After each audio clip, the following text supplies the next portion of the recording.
और इनके तो इसमें क्या है कि अभी अपने पास कुछ अपन रेस्क्यू तो कर लेते हैं। अभी रिसेंटली हमने जैसे अभी नौसा का स्टाफ है, 2-3 लोगों ने सोहन था, या मोहन सिंह था, मतलब अनएक्सपेक्टेड था कि मतलब मगर को 2-3 लोग मिलके उसको रेस्क्यू कर लिया।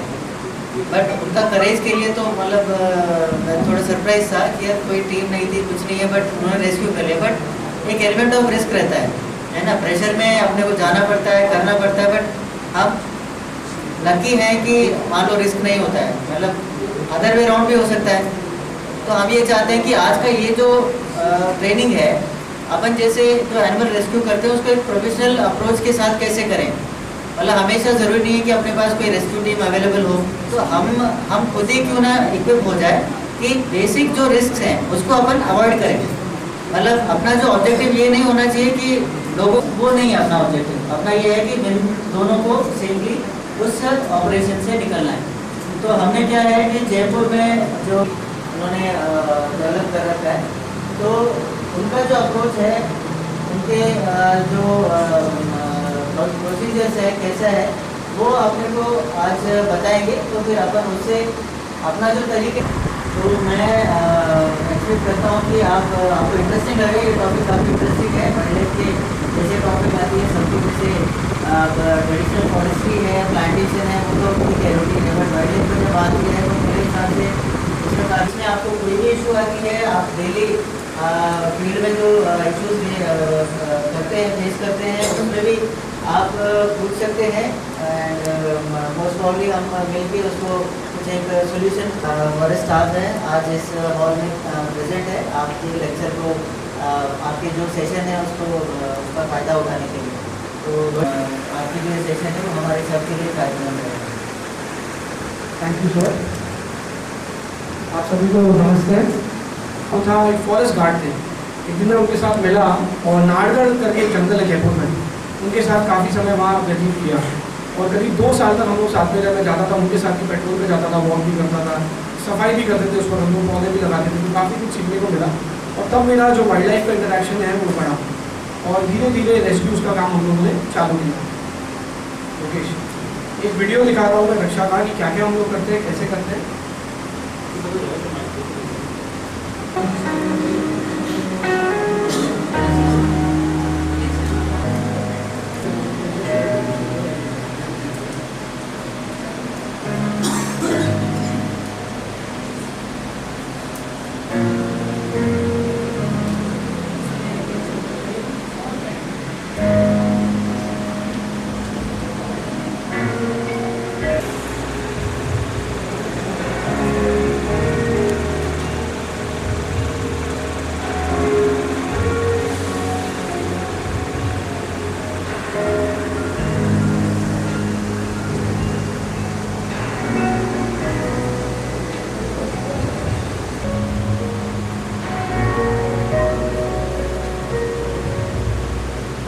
दिन में बहुत जल्दी थक जाते हैं, शीत ऋतु के टाइम, ठंड के टाइम में बिल्कुल भी एक्टिव नहीं होते। कुछ ऐसे फीचर्स हैं। आज अपन खाली रेप्टाइल्स की क्या क्या प्रजातियाँ भारत में पाई जाती हैं, मेनली राजस्थान में पाई जाती हैं, सो दैट आपकी नॉलेज बढ़े और आपको पता रहे क्या क्या प्रजातियाँ आपके इंटरफेस में आ सकती हैं, या रेस्क्यू के समय पे आप कौन सी स्पीशीज़ पकड़ सकते हैं। तो पहले अपन जाएंगे क्रोकोडाइल्स के पास। अभी रिसेंटली किसी ने क्रोकोडाइल मगरमच्छ पकड़ा था, मगर इंडियन मगर पकड़ा होगा। आप खड़े हो गए एक बार। कितना बड़ा मगर था वो? 7 से 8 फीट। वेरी गुड, बहुत बड़ा मगर हो गया, 7 से 8 फीट। और वजन औसतन उसका? हाँ, ओके, ठीक है। तो अपने यहाँ 3 प्रजाति के मगर मिलते हैं, क्रोकोडाइलस जिसे कहते हैं। नेक्स्ट,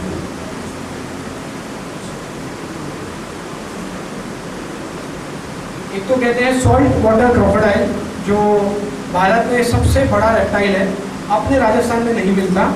दूसरा है घड़ियाल, जो कि आप सबको पता होना चाहिए, एक ऐसी स्पीशीज थी जो विलुप्त हो गई थी, पर जू के कैप्टिव मैनेजमेंट प्रोग्राम के कारण आज ये पूरे भारत में वापस आ गई है और वापस सर्वाइव कर रही है और अब इसकी अच्छी साइजेबल पॉपुलेशन है। आई थिंक ये जू का पहला कैप्टिव मैनेजमेंट प्रोग्राम था जो बहुत ज़्यादा सक्सेसफुल रहा था, वो घड़ियाल के ऊपर था। अभी भी जयपुर जू में घड़ियाल की ब्रीडिंग होती है और इसके बच्चे उनको वापस चंबल में छोड़ा जाता है। फिर है इंडियन मगर। इंडियन मगर पूरे राजस्थान में हर जगह छोटे छोटे वाटर बॉडीज, लेक्स, कैनाल्स में मौजूद है। इंसानों को बाइट और ड्रैग करने के केसेस बहुत कम रिकॉर्डेड है, ना के बराबर है। बट हाँ, छोटे मैमल्स को पकड़ के पानी में खींच लेता है। कोई बच्चा हो और घायल हो और या किनारे पे बैठा है, ध्यान नहीं हो, तो डेफिनेटली ये पुल कर सकता है पानी के अंदर। नेक्स्ट, इंडियन मगर जो मैंने आपको बताया 4 से 5 मीटर तक लंबा हो सकता है। बाइट फोर्स बहुत अच्छा होता है।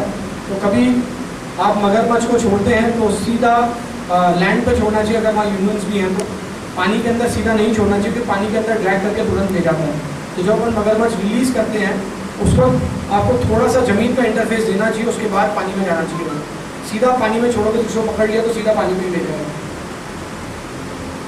नेक्स्ट, पूरे भारत में मगर क्रोकोडाइल पाया जाता है। ये मगर की आप फोटो देख सकते हैं, इसके 2 दांत आपको दिख रहे होंगे, जिससे ये क्लियरली आइडेंटिफाई हो जाता है मगर है। सॉल्ट वाटर क्रोकोडाइल और मगर में डिफरेंशिएशन बहुत इजीली किया जा सकता है। ठीक है, अपर जॉ का आप दांत देख रहे हैं जो नीचे दिख रहा है, और एक लोअर जॉ का दांत ऊपर आ रहा है। तो 2 दांत आपको क्लियरली दिख रहे हैं। नेक्स्ट,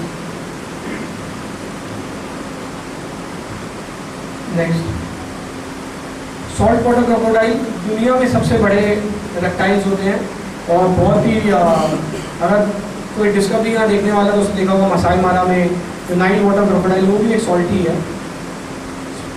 और करीब 1200 किलो के हो जाते हैं और करीब 6 से 7 मीटर तक लंबे हो जाते हैं।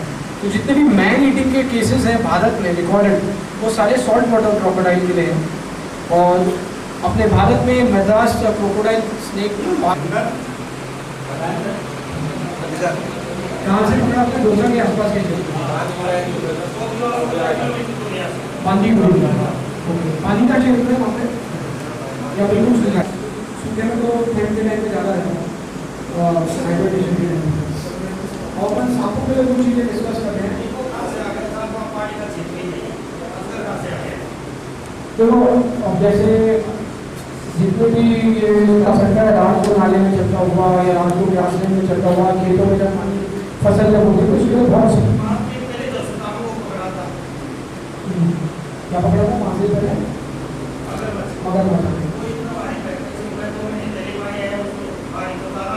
सांप के बिहेवियर से ही अपन ने उसको रेस्क्यू किया। अपन ने कुछ टेक्निक यूज़ नहीं की, खाली अपना दिमाग लगाया बस। तो अपना हैंडलिंग कम से कम हुआ है। ठीक है, ये बहुत ज़रूरी है क्योंकि ये जो एक ऐसा बैग और एक पीवीसी पाइप, प्लास्टिक का पीवीसी पाइप जो आता है 2 इंची वाला, उसके आप टुकड़े अपने घर में रख सकते हो। एक नाड़े से इसका मुंह पीवीसी पाइप से बांध सकते हो और किनारे लगा दो।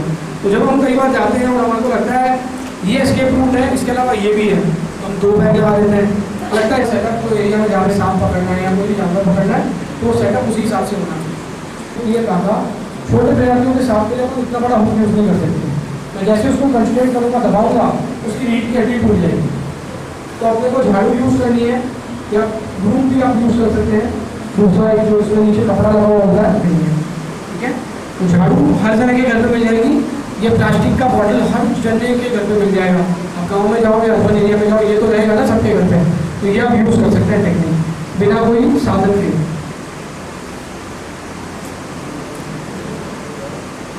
ये रिवर्स बैगिंग टेक्निक है अगेन, ठीक है। और अभी इनको पकड़ना है रिवर्स बैग टेक्निक से। तो सबसे पहला क्या आप स्टेप, तो यहाँ पे खड़े रह के आप क्या देखोगे कौन सा सांप है ये नॉर्मली नॉन वेनमस स्नेक के लिए यूज करना है अपने को। और जब भी आप स्नेक रेस्क्यू करोगे वो आपको फर्स्ट ऑफ ऑल आपका आइडेंटिफिकेशन होना चाहिए कि कौन सा सांप है।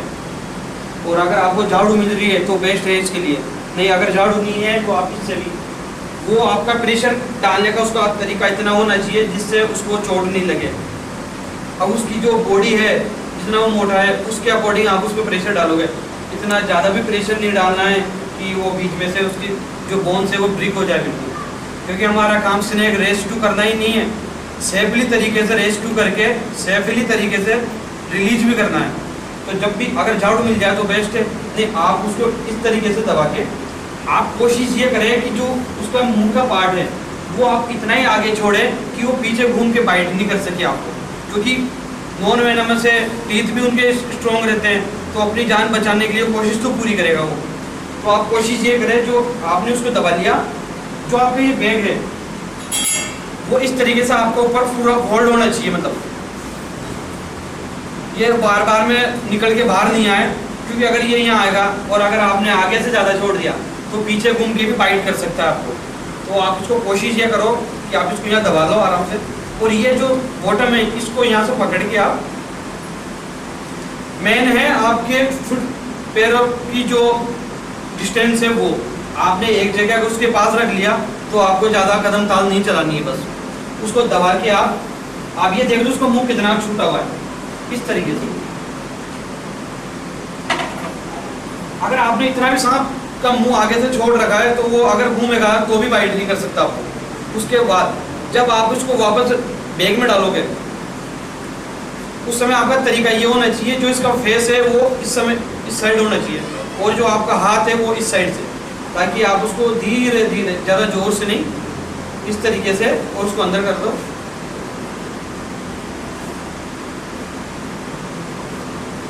क्या रेस्क्यू हो गया।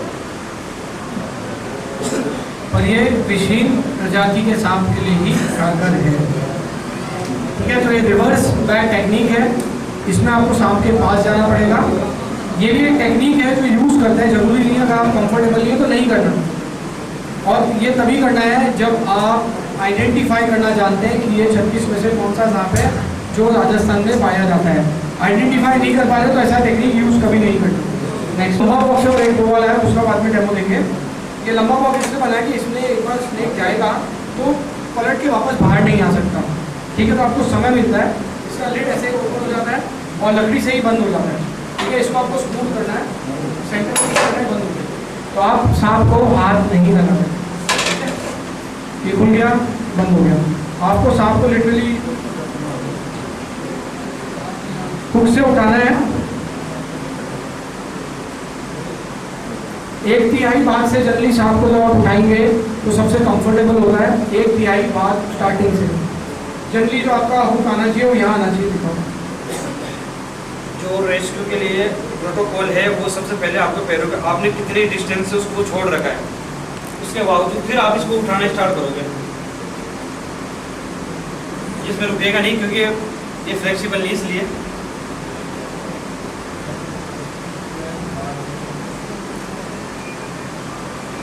और ये जनरली ऐसा होता है जब आप सांप पकड़ेंगे तो कई बार छूटता भी है ही। आप ये मान के चलिए असली सांप का छूट रहा है, ऐसा होता है, पर तुरंत आपको उसको टैपिंग करना आना चाहिए। ट्राई करो। हाँ, तो ये रबड़ का है इसलिए ऐसा हो रहा है, अदरवाइज सांप का उठाएं और सीधा जो मुंह है ना ऐसे ब्लॉक करके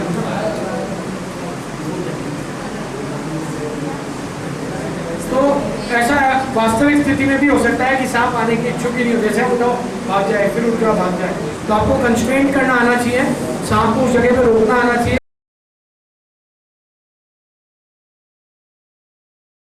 करना पड़े तो 4 बार करना है।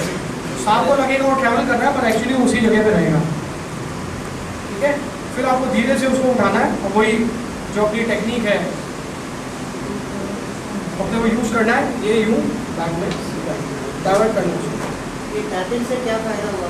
टैपिंग से होता है सर जब ये भाग रहा हो, बिकॉज कई सांप है ना, जैसे कि चिकना धावक है या रॉयल स्नेक है, ये एक जगह पे रुकते नहीं है, रुकेंगे ही नहीं। तो जैसे आप उसको हुक लगाओगे या पास जाओगे तुरंत भागेगा। तो आप सांप के साथ भागोगे तो कॉन्स्टेंट भागते रहना पड़ेगा। आप अपने पाँव ऐसे ही रखेंगे और सांप को आप टैपिंग करके वापस उसी जगह पर रहेंगे। उसको लग रहा है वो मूव कर रहा है पर सांप वहीं पर ही रहेगा। उसको लग रहा है क्योंकि उसके लिए स्लाइड करना है, उसको लगेगा वो आगे निकलता जा रहा है पर वो वहीं रहेगा।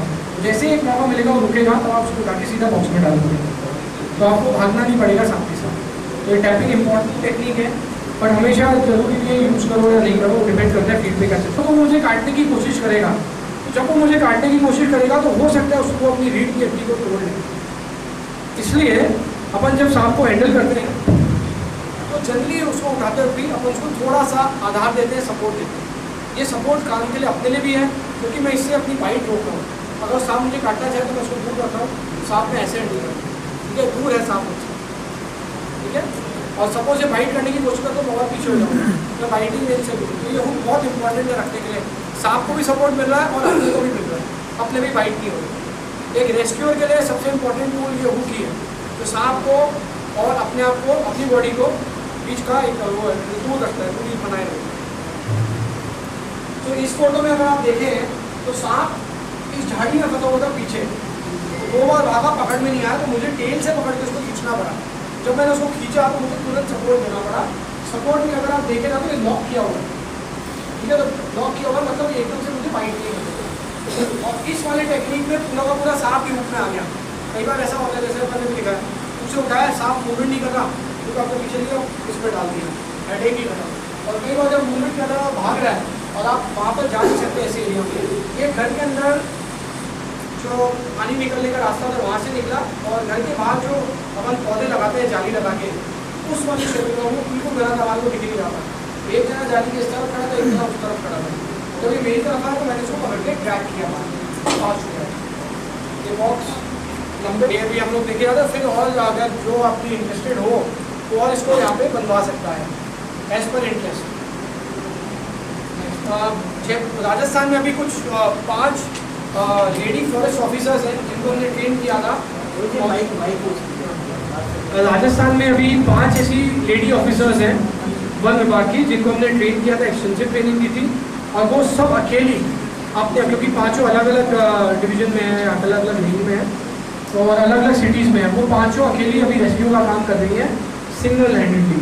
तो हमने खाली उनको ट्रेन किया है और कुछ CF सर को बोल सकते हैं, सो दैट वो आगे आपकी एक्सटेंसिव ट्रेनिंग के लिए भी अपील करें और हम लोग उसको फिर आगे कर पाएँ, क्योंकि लाइव रेस्क्यू का जो ट्रेनिंग होता है वो बिल्कुल अलग होता है जो मैं यहाँ पे बता रहा हूँ, और फील्ड में बिल्कुल अलग अलग एक्सपीरियंसेस हैं। मेरा रखे PVC पाइप कनेक्ट करके आप लगा दें और 2 ईंटें लगा दें एंट्री की जगह पे, तो आप आराम से सांप को पकड़ सकते हैं बिना हाथ लगाए। ग्रैबर भी यूज़ कर सकते हैं, ऊपर यूज़ कर सकते हैं, दोनों का टेक्निक दिया हुआ है, दोनों देख सकते हैं। नेक्स्ट पकड़े, सॉरी बिच्छू भी पकड़े हैं, सेही भी पकड़ी है और नेवले भी पकड़े हैं।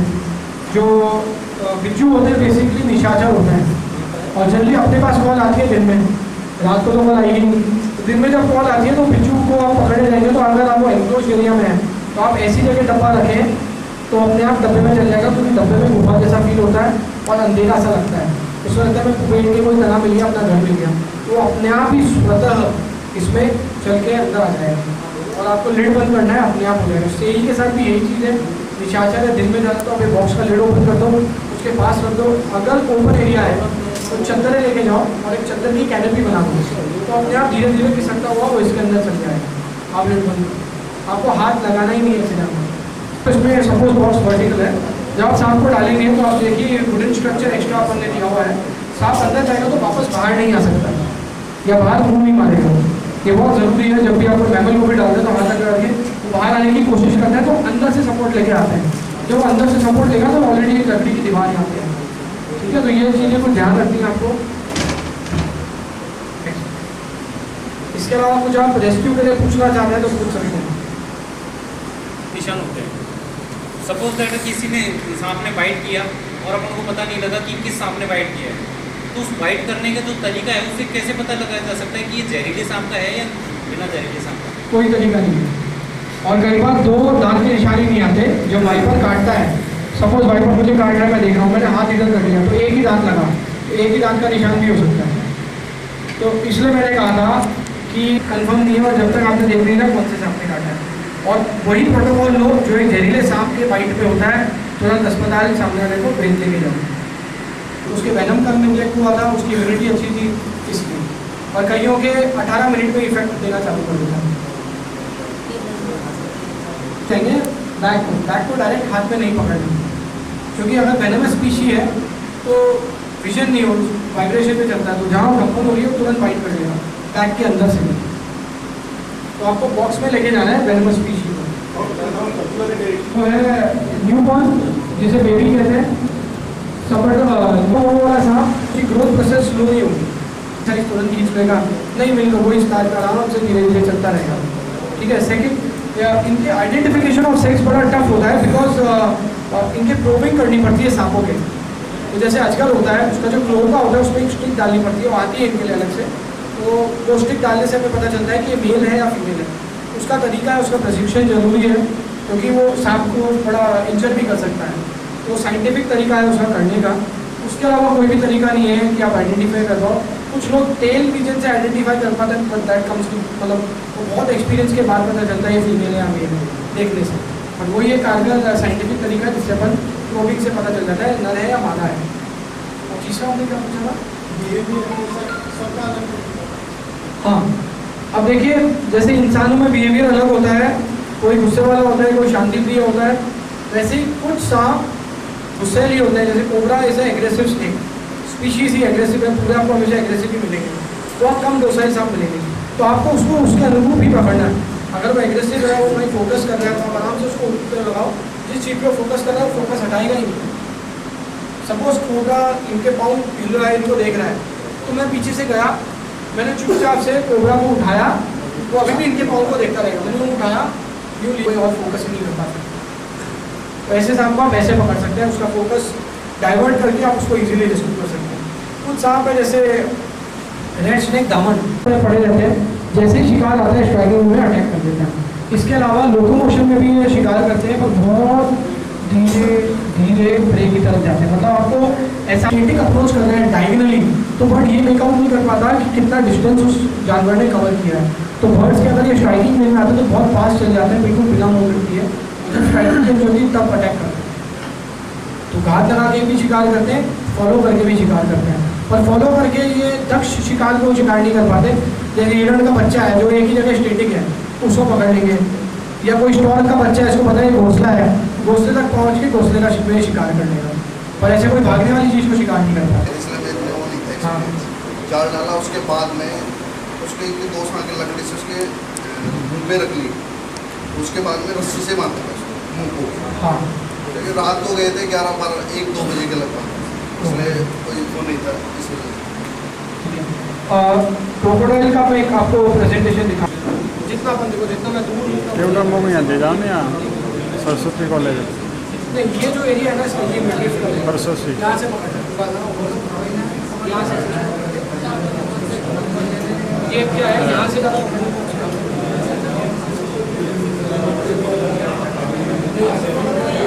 जल्दी भेजो मेरा कैमरा।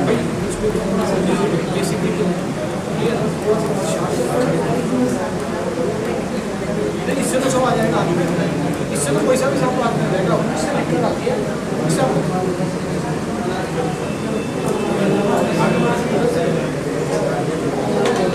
लिड को ही आपको बंद करना है, लिड को भी आप ही को बंद करना है बिना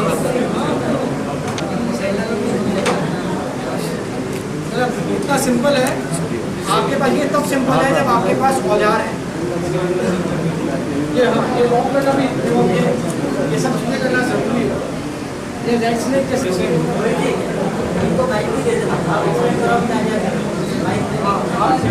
आप अपना लोकेशन बताओ कैसे। अभी लोकेंद्र जी बताएंगे कि कैसा पाँव लेना चाहिए, बॉडी पोस्चर कैसा रहना चाहिए, और क्या सही तरीका है सांप को पकड़ने का। ये एक विशेला सांप है, रसेल्स वाइपर है जो आपके सामने है। ठीक है, आपको अभी पकड़ना है, आप भी हमें डेमोन्स्ट्रेट करें क्या करना है। रेस्क्यू करने से पहले आप बताएं आप क्या करना चाहते हो। ये किसी का घर है, जैसे किसी का घर है और किसी कमरे में सांप घुस गया, और बिल्कुल प्लेन जगह है, सपाट जगह है, और उसमें सामने सांप दिख रहा है, तो ये इसका लॉक रहता है, लॉक खोल के, और जितनी हमको इसकी लंबाई ज़रूरत के हिसाब से, थोड़ा तेज उसके हिसाब से, ज़रूरत के हिसाब से इसको लंबा करके और लॉक करके, और पीछे से इसका जो मूव लॉक रहता है, ये लॉक खोल के, और दोनों पैरों को थोड़ा चौड़ा करके बैलेंस बना के, बॉडी का बैलेंस बना के, और ऐसे आगे झुक के, और बीच में से आगे से नहीं पकड़ना है।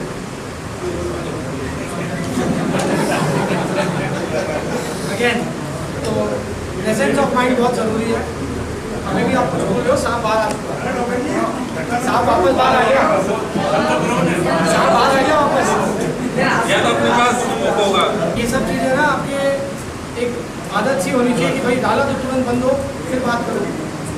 क्योंकि यहीं पे यहाँ सावधानी छुट्टी वहीं मिलती है, क्योंकि सांप एक बार पता है कि उसको परेशानी होने वाली है, एग्रेसिव हो जाता है स्वभाव से। चलिए ठीक है, बढ़िया है। एक आसान सा सवाल है, अभी जैसे अपन डेमोन्स्ट्रेट कर रहे हैं किससे होता है और वो इतना हल्का ही होता है कि सांप की रीढ़ की हड्डी ना टूटे।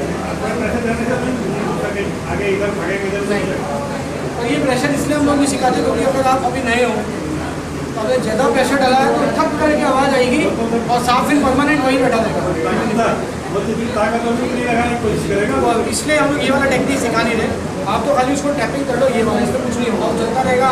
सांप ऐसे जो टैपिंग वाला टेक्निक सिखाया था ना मैंने, उसमें सांप को लगेगा वो चल रहा है, सांप को लगेगा वो चल नहीं रहा एक्चुअली उसी जगह पे। ये बेसिकली सांप की टैपिंग है, आप कर सकते हो।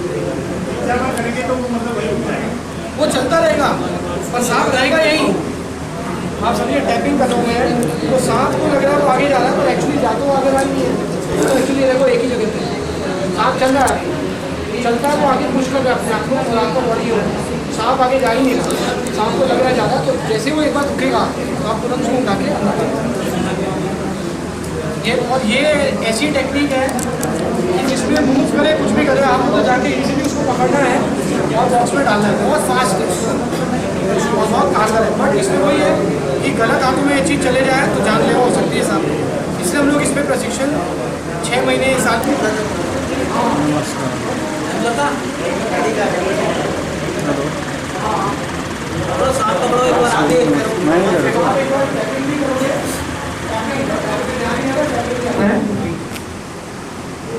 यहाँ तक अगर आपने कर लिया है और आपके पास एरिया लिमिटेड है तो आप तुरंत सामने बिल्कुल हेड ऑन यहाँ पे जाके डिस्टेंस से करीब 6 फीट 5 फीट के डिस्टेंस से इसके मुंह के ऊपर एक गोली डालेंगे, इससे आइस कवर हो जाएगी। इसके स्ट्राइकिंग रेंज में नहीं आना, सबसे ज़्यादा बाइट यहाँ नहीं होती, क्रोकोडाइल की बाइट होती है यहाँ और यहाँ, ये साइड से काटता है कभी भी आगे बाइट नहीं करता है, ठीक है, जूम करके यूँ बाइट करता है, तभी इस पर पावर जनरेट होता है। ये एक बंदे से खाली आप कन्फिस्केट कर रहे हैं कि ये भाग ना जाए, किसी को अटैक ना कर पाए, ठीक है, खाली वो। और सपोज कई बार ऐसा होता है छोटा पॉन्ड है और वो भाग गया पानी में, फिर क्या करोगे, तो ये टेक्निक बहुत काम आती है, आप उसको बाद में ड्रैग भी कर सकते हो बाहर। तो ये तो आपका एक सपोर्टिव टूल है, ये तो ले लिया, इसको भूल जाओ और कहीं आप पेड़ या पिलर है वहाँ से बांध दो, लूज रहना चाहिए, जिससे बस आपने एक तरीके से उसको कन्फिस्केट कर दिया, इस रेंज के बाद क्रोकोडाइल नहीं आएगा, ठीक है। सेकेंड है, आपने एक और फंदा लिया, वही हुक के माध्यम से, हुक के माध्यम से लिया,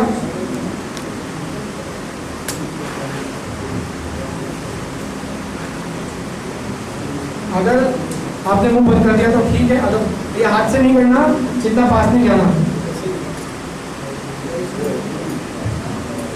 ये बैम्बू है और ये बहुत बड़े बैम्बू है, मैं बात कर रहा हूँ करीब 12 फीट 9 फीट के बैम्बू की, जो पतले वाले आते हैं ना लंबे बैम्बूस, वो होने चाहिए आपके पास।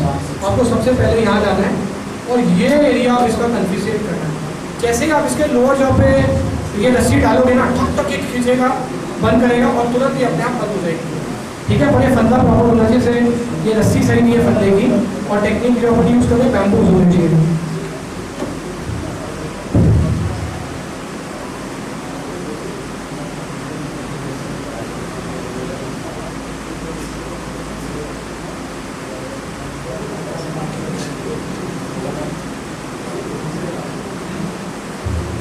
ये इंश्योर करना है कि इसका मुंह बंद हो। सबसे ज़्यादा घातक बाइट ही अपने मुंह से कर सकता है, ठीक है। तो डॉक्टर्स टेप या ब्लैक कलर की टेप आती है, वो लेनी है। एक आप ये वाला कन्फिस्केट करने के बाद आप मगरमच्छ के पास भी जा सकते हो। आपको यहाँ पे ब्राउन कलर का कपड़ा डालना है, एक हैंकरचीफ डाल सकते हो आप ऐसे फ्लैट करके, आगे से आपको उसके मुंह के यहाँ पे ये डालना है, ठीक है। यहाँ तक क्लियर है? ये आपने उसको ब्लाइंड फोल्ड कर दिया है, मुंह ऑलरेडी बंद है, ये आप ध्यान रखना, मुंह बंद है, मुंह पूरा टाइट है। इनफैक्ट ऐसा बंदा अगर आपने एक डाला है इस तरफ से, एक उस तरफ से भी डाल दो, क्योंकि मुंह उसका सबसे डेंजरस है, ठीक है। ये बंद होने के बाद आप इंश्योर कर लो कि मुंह पूरा बंद है और टाइट हो गया है बंदा, बहुत ज़रूरी है। फिर आप कपड़ा डाल लो और साइज़ के अकॉर्डिंग पीछे से थोड़े जाके उसके ऊपर कूद जाओ और उसको ज़मीन पर रखो, ठीक है।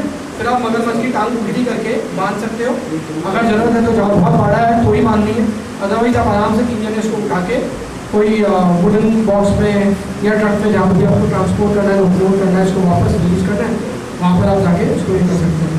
छोड़ने के टाइम पे आप आगे वापस दिक्कत, ठीक है।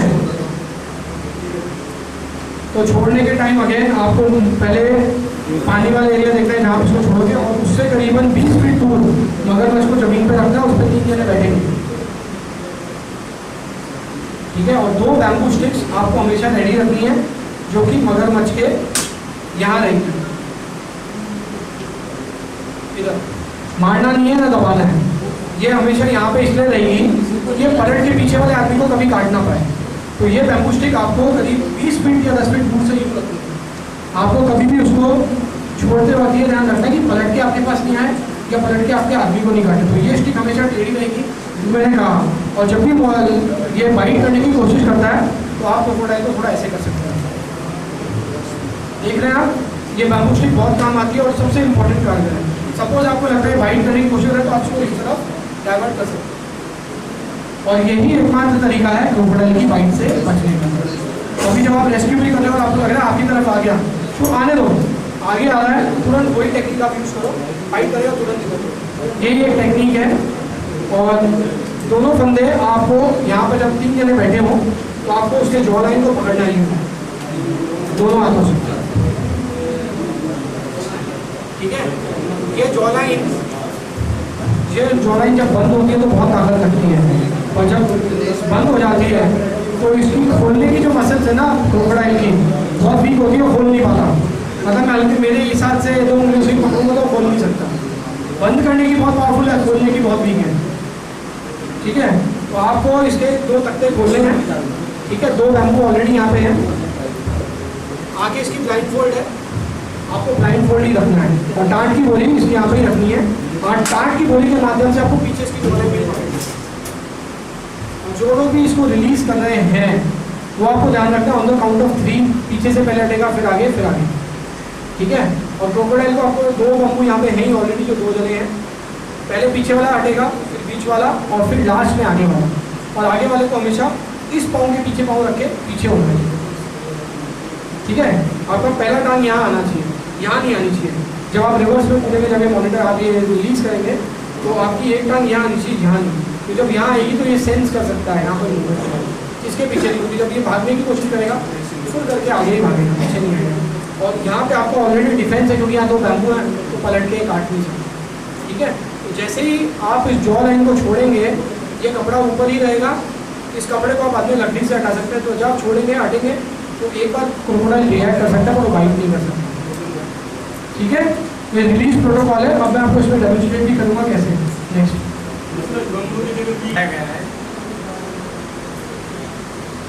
सबके रेस्क्यू के लिए हमें बुलाया जाता है तो सबसे पहले अपने पास एक कपड़ा होना चाहिए, कपड़ा, कोई टॉवल हो या कोई कपड़ा हो। सबको सामने, उसके मुंह के सामने से अपन ऐसा करेंगे तो सड़क का मूवमेंट नज़र उस कपड़े के ऊपर रहेगा, और कपड़े को अपन सर के ऊपर डाल देंगे। उसके बाद जो अपने पास में ये औजार है, इससे सर के मुंह से पीछे कम से कम 1 फीट पीछे मध्य में हो सकता है, उसको जो है चिमटे से हम पकड़ेंगे और पकड़ के बंद कर देंगे। ऐसा ही हमें इस मगरमच्छ के लिए रेस्क्यू बताया गया है। जैसा कि साहब ने परीक्षण बताया, हमने इसी तरह से मगरमच्छ का रेस्क्यू किया।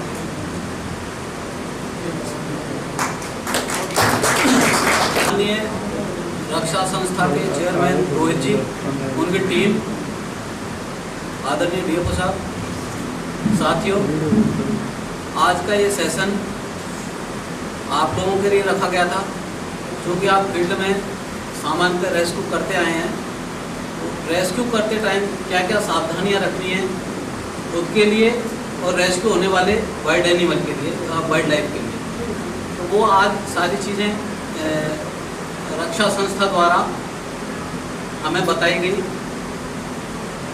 इस मौके पर मैं रक्षा संस्था को धन्यवाद देता हूं, जो जयपुर से आकर समय निकाल के हम लोगों को ये जानकारी प्रोवाइड की, और आप सभी को मैं धन्यवाद देता हूं कि आपने सारे फॉरेस्ट्री के बग्स, फॉरेस्ट्री की सुरक्षा, विकास के कार्य छोड़ के कुछ टाइम निकाल के यहाँ आए हो। ये भी आपको भविष्य में कार्य करने में सहायक सिद्ध होंगे। सभी लोगों का धन्यवाद।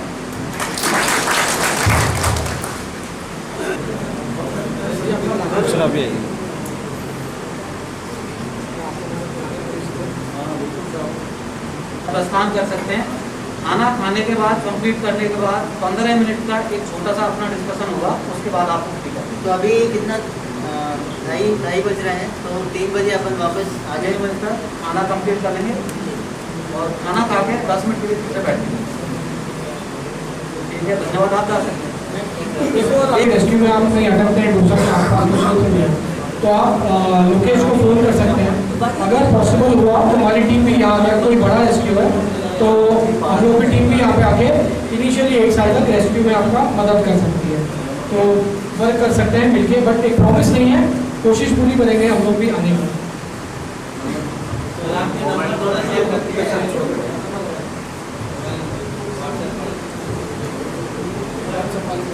मैं लोकेश यादव और पिछले 15 सालों से रोहित सर के साथ ऐसे ही पीए बन के घूम रहा हूँ और आज वाइल्ड लाइफ रेस्क्यू कर रहा हूँ।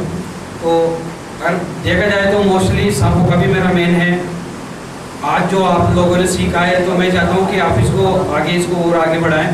तो सबसे पहले तो फर्स्ट ऑफ ऑल, आप जब भी सांप रेस्क्यू लिए जाए उसके लिए आपको सांपों की आइडेंटिफिकेशन जरूरी है। तो आप एक काम कीजिए, मेरा व्हाट्सअप नंबर ले लीजिए आप 9928 623511। लोकेश यादव, रक्षा एनजीओ से। आपको किसी भी तरीके की कोई हेल्प हो, कोई वाइल्ड लाइफ रेस्क्यू के रिगार्डिंग, तो आप मेरे को बताएं। आप मेरे को फोटो शेयर करें, बाद में एक बार भी हेल्प होगी मैं आपको जरूर कोशिश करूंगा और आपको उसका सॉल्यूशन करूंगा। कंप्लीट है, अभी सब लंच के लिए जा सकते हैं। मगरमच्छ के सुरक्षित रेस्क्यू के लिए प्रशस्ति पत्र दिया जा रहा है। सुरक्षित रेस्क्यू के लिए प्रशस्ति पत्र दिया जा रहा है।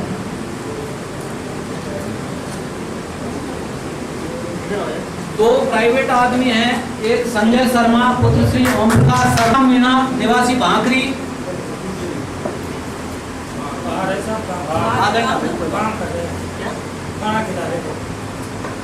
महेंद्र प्रसाद गुर्जर वनरक्षक रेंज बांदी हुई पायथन के सुरक्षित रेस्क्यू का कार्य करने के लिए इनको प्रशस्ति पत्र दिया जा रहा है।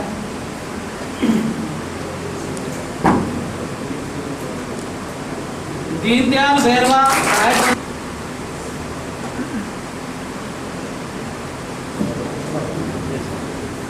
श्री पिंटूराम मीणा वनरक्षक रेंज महुआ रेस्क्यू के लिए यह प्रशस्ति पत्र दिया जा रहा है।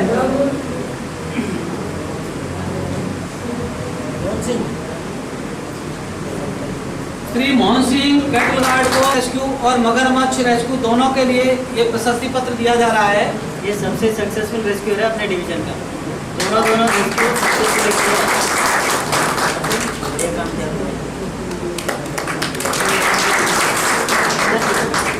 श्री संजय दोनों प्राइवेट बाहर चर्चा कर रहे हैं। तो ये प्लेटफॉर्म इसलिए रखा है कि अपन थोड़ा सा जो इन्फॉर्मेशन है वो एक्सचेंज करें, है ना। कुछ इशू है, प्रॉब्लम सॉल्यूशन बताएंगे, इनके कुछ रिक्वायरमेंट है वो आपके तक आएगा। तो यही है पर्पस, और कुछ है नहीं। ठीक है। रेंजर साहब, उपस्थित साथियों, मैं पप्पूलाल मीणा सहायक लेखाधिकारी अपने डिवीजन कार्यालय में कार्यरत हूँ। लेखा से संबंधित मैं कुछ आपको जानकारी देना चाह रहा हूँ। उससे पहले आपको कोई समस्या हो तो मेरे से पूछे हैं, वरना फिर मैं बताऊंगा। आपको कोई अकाउंट से संबंधित समस्या हो तो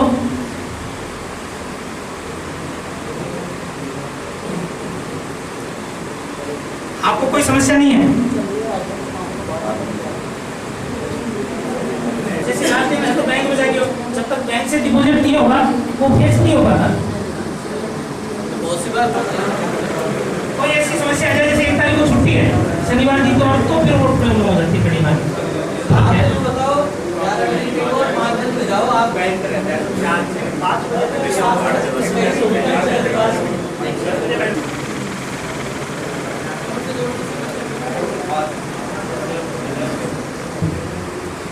सर मैं आपसे एक निवेदन करना चाह रहा था इस मंच के माध्यम से कि मैं 2011 का भर्ती हूँ और हमारे जो अकाउंट सेक्शन के माध्यम से हमारी जो तनख्वाह है उसमें डिफरेंस आ रहा है अलग अलग डिवीजनों से और हो सकता है कि अलग अलग डिवीजनों में किस लेवल से फिक्सेशन किया जा रहा है उस कारण से हमारी कटौतियाँ भी हुई है सर, वेतन से रिकवरियाँ हुई है। तो सर इस माध्यम से और इस मंच के माध्यम से आपसे निवेदन करूँगा कि क्या दौसा डिवीजन में है हमको जो पे मिल रही है वो क्या सही है क्या? आपकी एक मिनट आपकी किससे कंपैरिजन करना चाह रहे हैं? आपके साथी जो साथ में लगा अलग अलग जो जिले हैं सर। नहीं वो जिलों का तो ऐसे कैसे कंफर्म कर पाऊंगा मैं? सर्विसों को होती पेस्ट पर देखता किसका क्या मैटर है, कैसे पता पड़ेगा मेरे को? आप तो कहेंगे बाड़मेर में एक साथ में तो बाड़मेर की सर्विस नहीं मिल पाएगी मेरे को। वो नहीं कहना चाह रहा सर, जैसे एक मिनट मैं सर ये कहना चाह रहा हूँ कि आप इस मतलब डीओपी साहब के माध्यम से आपके द्वारा हाँ जो भी साहब करते हैं वो साहब डिजाइन होते हैं। नहीं और साहब से ये डायरेक्शन दिया जाए कि इनका मूल वेतन क्या होना चाहिए। अब इस कारण से क्या फिक्सेशन आपका गलत हुआ है तो मेरे को बताओ साहब। नहीं मैं गलत नहीं कह सकता क्योंकि मैं जानता नहीं सर उस चीज़ में दूसरे लोगों को ज़्यादा मिल पाएंगे। मैं किस कौन सी जगह का नाम बताऊँ मेरे? जैसे सर करौली डिवीजन है, भरतपुर डिवीजन है और सवाई माधोपुर है। 3-4-5 डिवीजनों में हमने कंपेयर किया है कि हमारे साथी जो है उनको अलग अलग तनख्वाह मिल रही है, उनकी पे स्लिप पे ला के दे सकते हैं।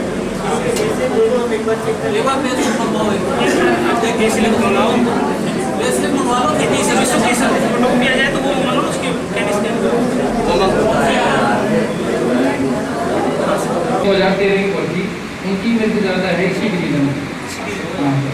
आपने एप्लीकेशन दी जिसको चाहते हैं आया अपने पास पकड़ इनका आया हुआ काम कभी नहीं किया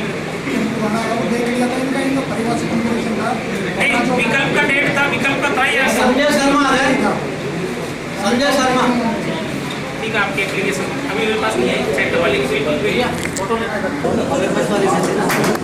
ठीक है। तो अभी मैं एक्चुअली मेरी एक मीटिंग है, मैं निकलूँगा तो आप ये जो इश्यूज़ हैं इश्यूज़ वाला पूरा कंप्लीट करके ही चाहिए। ओके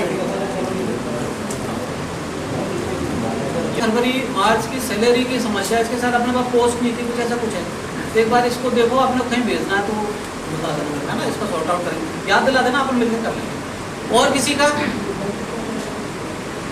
का कोई सर्विस मैटर से रिलेटेड मेरा एक रिक्वेस्ट है अपने बिलों पर जो स्टॉक एंट्री करते हैं ना उस पर स्थायी अस्थायी कंटीजेंसी उसका उल्लेख नहीं कर पाते हैं या तो जल्दीबाजी की वजह से, तो आप एक तो उसका विशेष ध्यान रखें। MB में कितने नंबर पे दर्ज कर रहे हैं, कितने पेजिंग में वहाँ भी आपने साइन नहीं करते। पेड माई भी पे जो पेड माई भी करते हैं ना उस पर भी उनका स्पष्ट ना, तो आप लोग ये सभी ध्यान रखें। प्लस जो चालान डिपॉजिट हुआ है उस पर अपनी सील लगा के दस्तखत करें। जो कैंपा की जो रसीद है उसको हम आपकी सील का ही वेरीफाई मानते हैं, क्यों उसका स्टेटमेंट नहीं मिल रहा और राजस्थान लेवल का अकाउंट है और जो बैंक से पर्ची आती है वो डिपॉजिट की आती है, वो बैंक थप्पा यूँ दे देते हैं, बाहर ले आते हैं अपन। तो आप वेरीफाई कर लें इस चीज़ को पैसा जमा हुआ या नहीं हुआ। इस चीज़ में कैलाश जी, केंद्र साहिबा, समस्त साथियों, मैं किशन लाल मीणा अतिरिक्त प्रशासनिक अधिकारी और आपके डिवीजन में कार्मिक शाखा प्रभारी हूँ। मेरी कार्मिक शाखा से संबंधित किसी को कोई क्वेरी करनी हो, किसी का कोई प्रॉब्लम हो तो मेरे से एक बात बताएं। मेरी कार्मिक शाखा प्रभारी होने के नाते मेरे कार्मिक शाखा से आप किसी लोगों का कोई काम हो, किसी भी तरह की कोई परेशानी हो तो एक बार मेरे को शेयर बताएं। किसी भी तरह की कोई भी छुट्टी से लेके किसी भी तरह की कोई परेशानी हो, किसी को कोई परेशानी हो। दूसरा ये रेणुवाला का मैटर है, हमने CCF साहब को कई बार चिट्ठी लिख दी, वहाँ से इनका उस टाइम में जब ज्वाइन करी थी हमारे पास पोस्ट नहीं थी, पोस्ट नहीं होने की वजह से फिर भी जाके आया था अपनी कल परसों, जबकि वहाँ CCF साहब से बात करी, उन्होंने कहा कि हम कर रहे हैं, अगर वो नहीं करते हैं तो हम अपने यहाँ रेंजर के विरुद्ध अपने इनका सैलरी का कर देंगे और इनका हो जाएगा, कोई दिक्कत नहीं है। और एक मैं दूसरा निवेदन करना चाहूँ रेंजर साहब से और सभी से, अपने कर्मचारी जब छुट्टी पे जाते हैं ना, PL पे जो भी छुट्टी पे, PL का नियम है 21 दिन पहले आवेदन ऑफिस में आना चाहिए। PL सैंक्शन करवाते अपन तो कर्मचारी अपने क्या करते हैं, सभी लोग कल से छुट्टी जा रहे हैं, आज से जा रहे हैं, आज ही देके जाते हैं तो वो टाइम पे नहीं होगा। अब अधिक ऊपर डिपेंड करता है वो करे सैंक्शन नहीं करे, अपन छुट्टी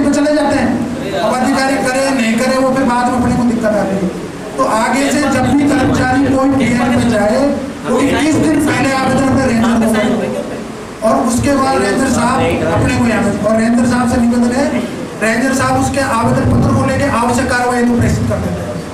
रेंजर साहब को पता होना चाहिए किस कर्मचारी की करनी है नहीं करनी है, उस पर बड़ी अभिशंसा आनी चाहिए रेंजर साहब की तरफ से कि उनका अवकाश करने की अभिशंसा की जाती है, उसी बेस पर हम कर पाएंगे।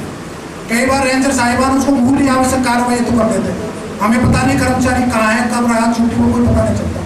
आगे से जब भी छुट्टी भेजे तो उस पर स्पष्ट लिखे इनके अवकाश स्वीकृत करने की अभिशंसा की जाती है, हम एक ही दिन उनका छुट्टी सैंक्शन करते हैं। ये थोड़ा सा देखने की बात है।